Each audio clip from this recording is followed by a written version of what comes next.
Audio Jungle.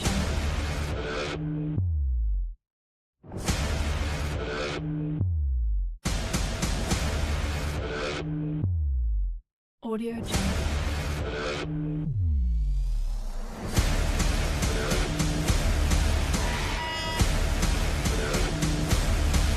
Audio Jungle.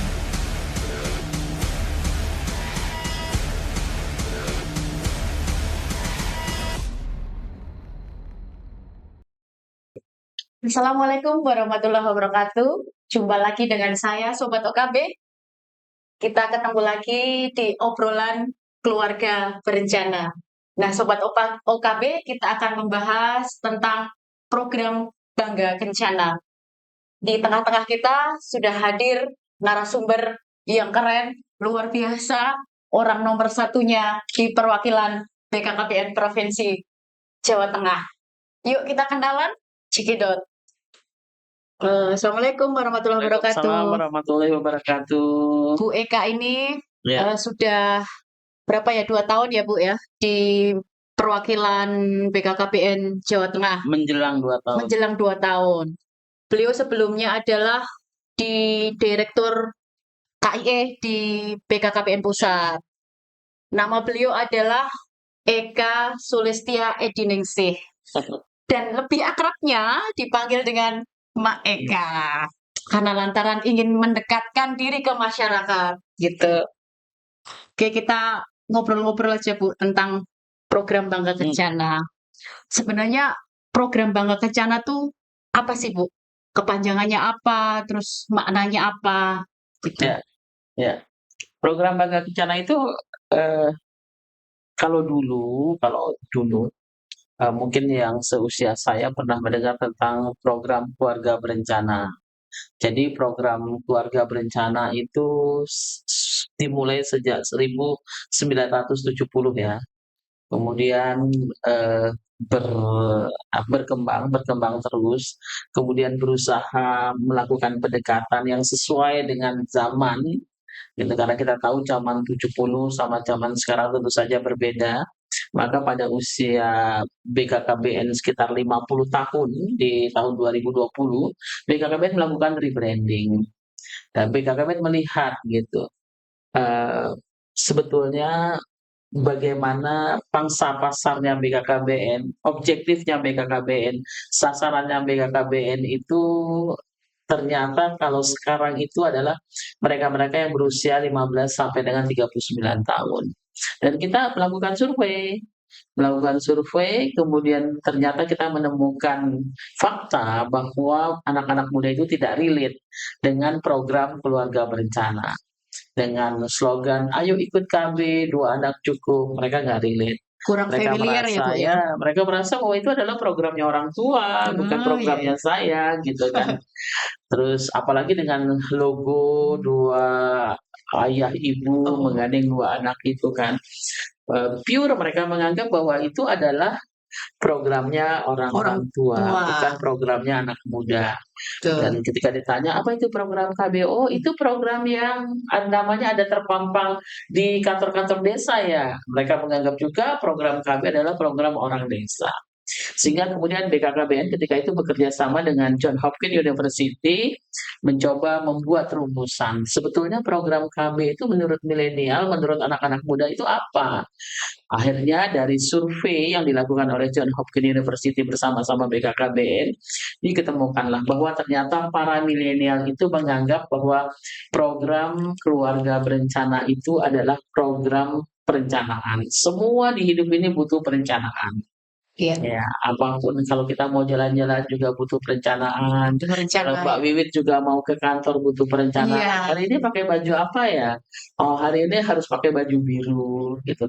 Hari ini saya mau ngapain ya? Saya mau podcast dengan Mbak Eka gitu kan. Itu semua sudah direncanakan gitu kan. Jam segini mau ngapain, jam segini mau ngapain.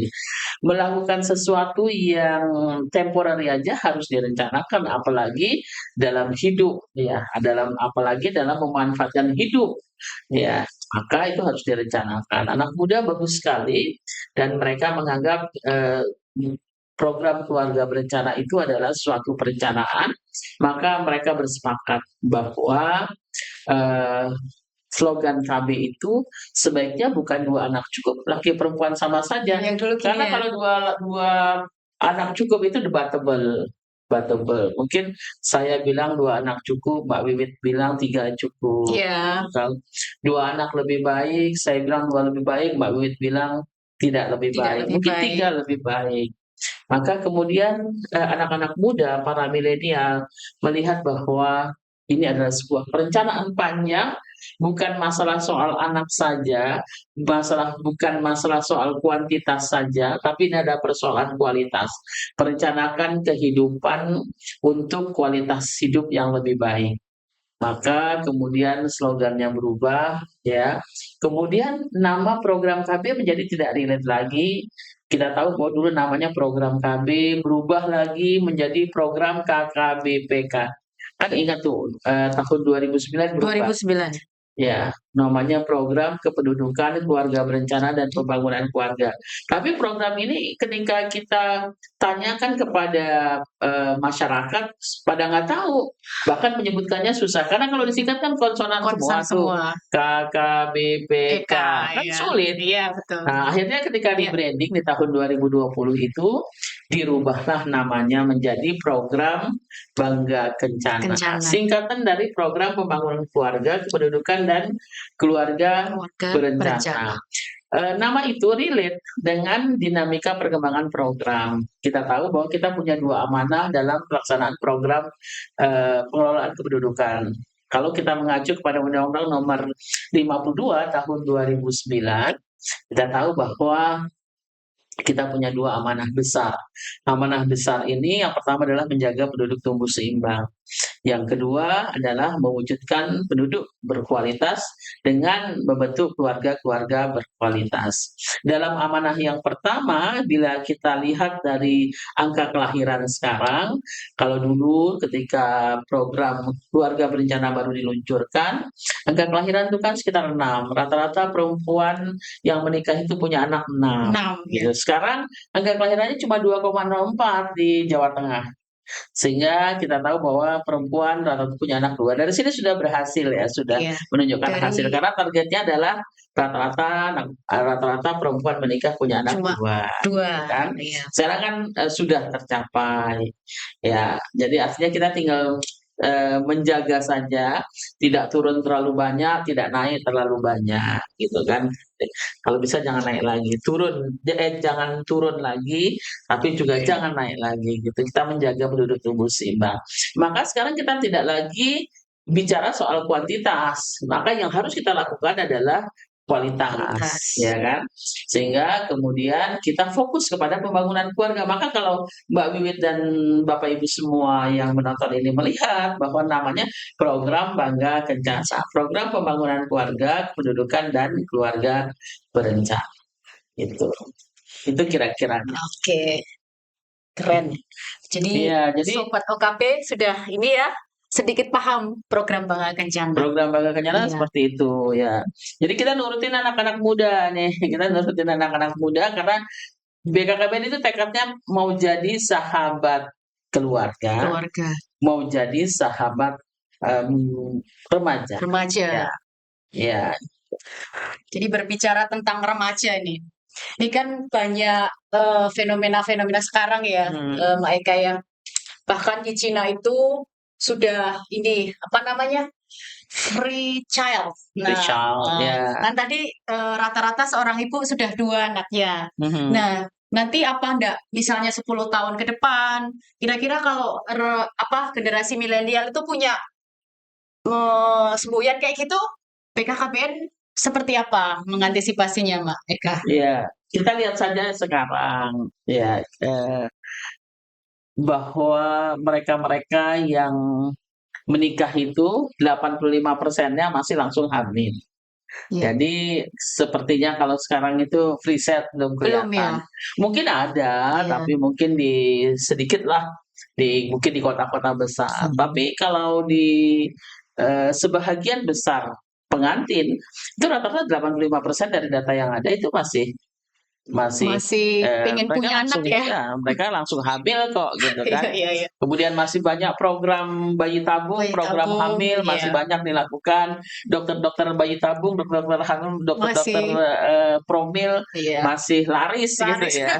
Artinya keinginan untuk punya anak di kalangan milenial Milenial masih masih banyak. Angka masih kelahiran semangat ya? juga ya. Walaupun angka kelahiran sudah 2,04 tapi setidaknya masih ada kelahiran kurang lebih 4.500 kelahiran ya masih ada di Indonesia ya kan. Jadi free child masih belum Masih ada lah. Nah, insya Allah dengan kultur yang ada kan kultur yang ada apalagi di Pulau Jawa. Kalau Lebaran pertanyaannya kalau yang belum nikah tanya nikahnya kapan iya, gitu nanti ya. setelah nikah ditanya, Setelah nikah ditanya punya kapan anaknya punya kapan, hamilnya kapan gitu. Kalau sudah punya anak saya tanya nambah anaknya kapan iya, gitu. Kultur itu juga akan mempengaruhi ya? mempengaruhi bahwa mempengaruhi. Ya mungkin ada sekarang free child tapi tidak Belum sebanyak jadi tidak budaya seperti mungkin ya? belum jadi budaya lah boleh dikatakan itu. Jadi nggak perlu cemas. Nggak perlu coba. Ya. Oke, sekarang kan lagi marah ini ya, stunting ya Mbak Eka ya? Mhm. Nah, stunting ini kan di akhir 2024 kan harus Iya. 14%. Ya. Kira-kira relate-nya apa nih program Bangga Kencana dengan percepatan penurunan stunting? Ada nggak hubungannya? Seperti apa kira-kira Mbak Eka? Iya, mari kita ingat-ingat ya kalau program keluarga berencana, program Bangga Kencana, dan program percepatan penurunan stunting. Kita lihat nih program Bangga Kencana itu membantu keluarga di dalam melaksanakan kehidupannya sesuai dengan siklus hidup, ya kan? Mulai dari ketika masa mau menikah, ya kan? Masa mau menikah ada program persiapan kehidupan berkeluarga, Iya. program genre, gitu kan ya. Kemudian ketika, menikah, menjadi keluarga, gitu kan, ada program, persiapan kehamilan, ya kan. Kemudian ada program balita dan anak, Nah, ada program bina keluarga remaja, remaja, ada program bina keluarga lansia. lansia. Program bina keluarga remaja ini juga membantu, orang tua memahami remajanya, membantu orang tua nanti bisa mempersiapkan kehidupan berkeluarga bagi anaknya, antara lain, gitu kan. Ada program keluarga berencananya yang memberikan pelayanan kepada ibu hamil, kepada akseptor untuk tidak terjerumus kepada kasus 4 terlalu muda melahirkan, terlalu banyak melahirkan, terlalu tua melahirkan, terlalu sering melahirkan, gitu kan ya. Ada program menjaga ibu hamil, menjaga ibu nifas, supaya nanti mereka setelah menikah, setelah hamil, setelah bersalin, ya, setelah bersalin mereka langsung KB di hari ke-42, lengkap ya kan. Mari kita lihat program percepatan penurunan stunting. Dimulai dengan pencegahan stunting dari hulu. Dimulai dari mana? Kan dimulai dari remaja. Dari remaja. Remaja ya kan, dimulai dari remaja. Remaja harus sehat, remaja tidak boleh kekurangan energi kronik, lingkar lengan atasnya harus tidak boleh kurang dari 23,5, kan begitu. Jadi sebelum Ya, HB-nya tidak hamil itu boleh, dipersiapkan ya? ya HB-nya tidak boleh kurang dari 12 ya kan. Harus paham bagaimana nanti ketika akan memasuki kehidupan pernikahannya, minum tablet tambah darah, gitu kan. Itu ada program remaja. Tadi di program Bangga Kencana ada kan program remaja, program Iya. genre. Nah, setelah itu bagi calon pengantin diperiksa kesehatannya, ya kan? Diperiksa kesehatannya. Kemudian sebelum menikah harus memeriksa kesehatannya 3 bulan sebelum Sebelum menikah. menikah. Pengantin putrinya, pengantin putranya juga dipersiapkan. Oh, pengantin putranya Iya, juga iya. di-prepare ya? Kenapa 3 bulan sebelum menikah harus periksa? Karena supaya kalau misalnya ditemukan bahwa anak-anak perempuannya itu calon pengantin perempuannya tidak sehat, itu 3 bulan itu dipercaya waktu yang cukup untuk memperbaiki kondisi tubuhnya. Jadi bukan priwetnya yang Ya, bukan priwetnya yang ya, tapi justru dibesar-besarkan, tapi ke ini kesehatannya ya. kita mengajarkan kepada calon pengantin untuk mempersiapkan prekonsepsinya. mempersiapkan ketika terjadinya pertemuan antara sel perempuan dan sel pria gitu. Jadi sel prianya juga harus dipersiapkan gitu kan ya, harus sehat. Itu dipercaya juga 75 hari persiapan eh, membentuk sel pria yang bagus. Karena sel pria itu diproduksi menurut para pakar kesehatan loh, bukan menurut saya. Iya. Itu diproduksi 75 hari sebelum dikeluarkan kan. Jadi sebelum sebelum konsepsi terjadi itu calon pengantin pria dan calon pengantin wanita mempersiapkan kesehatannya. Di program kami ada tidak? Di program Bangga Kencana ada kan? Ada, Namanya ya. program persiapan kehidupan berkeluarga bagi remaja. Kemudian di program pencegahan stunting kita memberikan perhatian kepada ibu hamil. Ya kan, ibu hamil harus periksa 6 kali setidaknya Selama periode kehamilan ya. Gitu 6 kan. kali minimal. Ya, itu kita lakukan. Teman-teman kita para penyuluh keluarga berencana melakukan pula ya pengawalan kepada ibu hamil sampai dengan mereka nanti melahirkan. Sampai mereka nanti menjadi ibu pasca salin, ibu dengan KB pasca salin gitu kan. Kemudian ketika punya anak mengupayakan 1000 hari pertama kehidupannya itu sehat, dicegah stunting ya, karena kita percaya bahwa perkembangan otak anak itu 80% itu berkembang di 1000 hari pertama. 2 tahun Ya, sebelum di 2 ini ya. tahun kan. Di program Bangga Kencana ada tidak? Ada kan? Ya, Di namanya BKP program tadi balita, ya. program Bina Keluarga Balita. Kan gitu. Kemudian pencegahan stunting untuk menghindari kawin muda, menghindari supaya jangan terlalu sering, menjaga jarak. Karena untuk membuat seorang ibu fokus di 2 tahun, di 1000 hari pertama kehidupan, maka si ibu nggak boleh hamil lagi. Jangan hamil dulu sebelum anak Berarti pertama dikasih berusia 3 jeda tahun. itu ya, jarak ya. Ya kan, jadi kampanyenya Spacing ya. nanti beri ASI sampai dengan 2 tahun, setelah itu istirahat sebentar gitu, baru nanti setelah semua organ reproduksi cukup untuk bisa diisi lagi oleh Hamil janin, lagi ya. baru hamil lagi. Kan sama, akhirnya Itu kita butuh bisa perencanaan ya. program Bangga Kencana dan program penurunan stunting itu ibarat satu mata uang dengan 2 sisi. 2 sisi. Ya, Jadi seperti itu. sangat-sangat penting erat ya. Oke. Berarti persiapannya itu dari remaja putri, remaja laki-laki, Ya, sampai melahirkan. Ya. Setelah melahirkan pun harus siap untuk hamil kembali. Nah, itu ya, untuk tapi harus sehat. Ya kan, harus Iya, sehat, harus sudah sehat. siap organ reproduksinya gitu kan. Kalau itu kan ibarat balon ya, baru diisi balon, belum kemudian belum kempes, isi lagi isi gitu. lagi kan udah semakin menipis tuh. Nah, ini seperti itu kira-kira. Nih, Sobat OKP denger ya. Jadi dua-duanya perempuan dan laki-laki harus sehat. Ya. Oke, baik.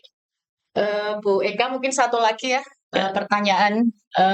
Ini masyarakat tentunya di Jawa Tengah ya, khususnya kemarin kan kita habis memperingati Hari Keluarga Nasional, yang kebetulan lokasinya di seluruh Indonesia datang nih di Semarang. Kira-kira pesan yang ingin disampaikan untuk memaknai Hari Keluarga atau Harganas itu seperti apa, Bu?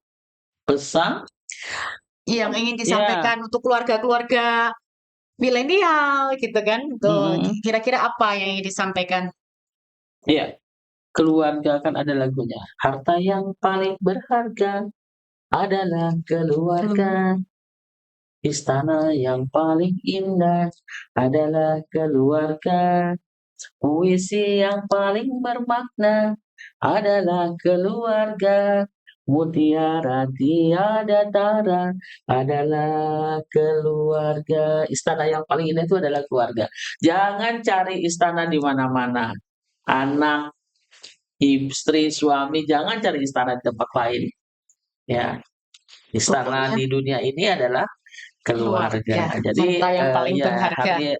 Hari keluarga itu adalah hari di mana menjadi momentum bagi setiap stakeholder yang bertugas mengelola pelaksanaan pembangunan keluarga, bagi keluarga-keluarga itu sendiri, bagi anggota keluarga itu sendiri, yang mengingatkan bahwa keluarga adalah wahana utama dan pertama dalam pembentukan karakter bangsa. Pendidikan yang pertama itu diperoleh dari keluarga. Pembentukan karakter bangsa itu ditentukan oleh bagaimana keluarga-keluarga membentuk karakter anak-anaknya. Jadi begitu pentingnya keluarga sebagai unit yang terkecil di dalam bangsa ini. Itu jadi kalau keluarga-keluarga di satu RT semua berkualitas, maka RT-nya akan berkualitas. Kalau semua RT berkualitas, maka RW-nya akan berkualitas. Kalau RW berkualitas, maka dusunnya akan berkualitas, desanya akan berkualitas. Kalau desanya berkualitas, kecamatannya akan berkualitas. Kalau kecamatannya berkualitas, kabupatennya berkualitas. Kalau kabupatennya berkualitas, provinsinya berkualitas. Kalau provinsinya berkualitas, maka negara ini, bangsa dan negara, penduduknya akan berkualitas. Jadi mimpi kita, kalau semuanya berkualitas, maka mimpi kita untuk mewujudkan Indonesia emas sesuai dengan tema Hari Keluarga Nasional tahun ini, itu membentuk keluarga berkualitas demi Indonesia emas, di mana nanti Indonesia emas itu kan yang dinamakan Indonesia emas itu adalah ketika Indonesia berumur 100 tahun kemerdekaan. Di Jadi sekitar 2045 ya. 2045. Ketika itu mimpi dari Indonesia adalah Indonesia menjadi negara adijaya. Supaya bisa menjadi negara adijaya, maka semua SDM-nya harus berkualitas. Walaupun Indonesia ini penuh dengan sumber daya alam, tapi kita tahu bahwa kemajuan suatu negara tidak ditentukan oleh ketersediaan sumber daya alam, tapi ditentukan oleh sumber daya manusia. Dan kita ingin bahwa di 2045 itu semua SDM kita berkualitas. Tapi SDM berkualitas itu ditentukan awal mulanya dari edukasi di dalam keluarga, perawatan di dalam keluarga, pemberian pola asuh di dalam keluarga, bahkan pemberian pola asuh pemberian makanan untuk Itu pun di menentukan dalam anak itu keluarga, tadi juga di dimulai dalam dari keluarga. Maka Iya, iya. hari keluarga itu merupakan hari yang sangat spesial supaya kita ingat bahwa keluarga adalah wahana utama di dalam pendidikan karakter bangsa. Keluarga itu sangat penting, keluarga itu istana kita di dunia, dan keluarga itu adalah tempat kita kembali. Kita mau istana nanti di alam yang lain lagi, istana di akhirat nanti juga ditentukan dari keluarga. Bagaimana keluarga bisa menjadikan anggota keluarganya orang-orang yang penuh iman dan takwa. Jadi semuanya itu bermula dari keluarga. Begitu pentingnya keluarga, maka sudah selayaknya hari keluarga itu diperingati secara spesial supaya semua ingat bahwa keluarga itu adalah segalanya, keluarga adalah tempat kita pulang. Ya. Keren banget ya. Saya jadi ingin menangis ya berbicara tentang keluarga. Iya. Oke, sebenarnya ini kita mau bicara banyak, ngobrol banyak, tapi karena waktu yang memisahkan kita dan Bu Eka ada kegiatan yang lain, Sobat Ya. OKP kita berhenti sampai di sini. Tapi sebelum kita akhiri, kita dengar dulu pesan-pesan untuk generasi-generasi milenial, untuk keluarga-keluarga milenial. Silahkan Bu Eka. Ya, pesannya untuk keluarga-keluarga, ya mari kita ingat bahwa tadi yang saya katakan bahwa keluarga adalah wahana utama dan pertama dari pendidikan karakter bangsa, dan keluarga adalah tempat kembali kita pulang di dunia ini. Ya, jadi selamat hari keluarga lah. Kita masih dalam suasana hari keluarga dan hari anak. Ya, saya justru titip pesan kepada teman-teman tim pendamping keluarga yang mungkin melihat ini, ya, saya titip amanah yang diberikan kepada tim pendamping keluarga, ya kan, itu tidak ringan ya. Amanah bagi tim pendamping keluarga itu adalah mendampingi keluarga supaya keluarga-keluarga, utamanya keluarga-keluarga yang berisiko stunting gitu ya, bisa dibantu, ya, bisa dibantu. Nah, memang tugas ini tidak ringan, tapi saya berharap teman-teman tim pendamping keluarga selalu ceria, selalu semangat, dan selalu belajar, ya, selalu berusaha untuk mengembangkan potensi dirinya. Saya percaya bahwa tim pendamping keluarga itu mereka adalah eh, tim yang hebat, tim yang bekerja, dan mereka adalah pahlawan tanpa tanda jasa, ya kan? karena gajinya nggak ada, ya kan? Hanya sekedarnya saja biaya operasional, tapi tugasnya tidak ringan, gitu ya. Jadi saya mau memberi apresiasi saja kepada tim pendamping keluarga, kepada teman-teman penyuluh, ya dimanapun berada. Semoga selalu sehat, semoga senantiasa diberkahi, Amin. diberikan kenikmatan hidup, rezeki yang barokah Amin. berlimpah, keluarga yang tentram bahagia, dan keberuntungan dunia akhirat sebagai berkah Allah untuk semua pejuang keluarga. Terima kasih. Terima kasih Bu Eka. Di- Pesannya luar biasa untuk TPK ya, tim pendamping keluarga, penyuluh KB, pejuang-pejuang di lapangan ya Bu Ya, Eka. Tentunya untuk mensukseskan program Bangga Kencana. Baik, terima kasih Sobat OKB. Kayaknya sudah selesai podcast hari ini. Kita ketemu lagi di podcast-podcast selanjutnya dengan tema dan narasumber yang keren-keren tentunya. Generasi berencana adalah investasi pembangunan masa depan. Generasi berencana adalah generasi yang sehat, cerdas, dan berdaya saing. Mari kita wujudkan generasi berencana untuk menuju Indonesia Emas 2045. Saya mohon undur diri. Salam BKKBN. Berencana itu keren. keren.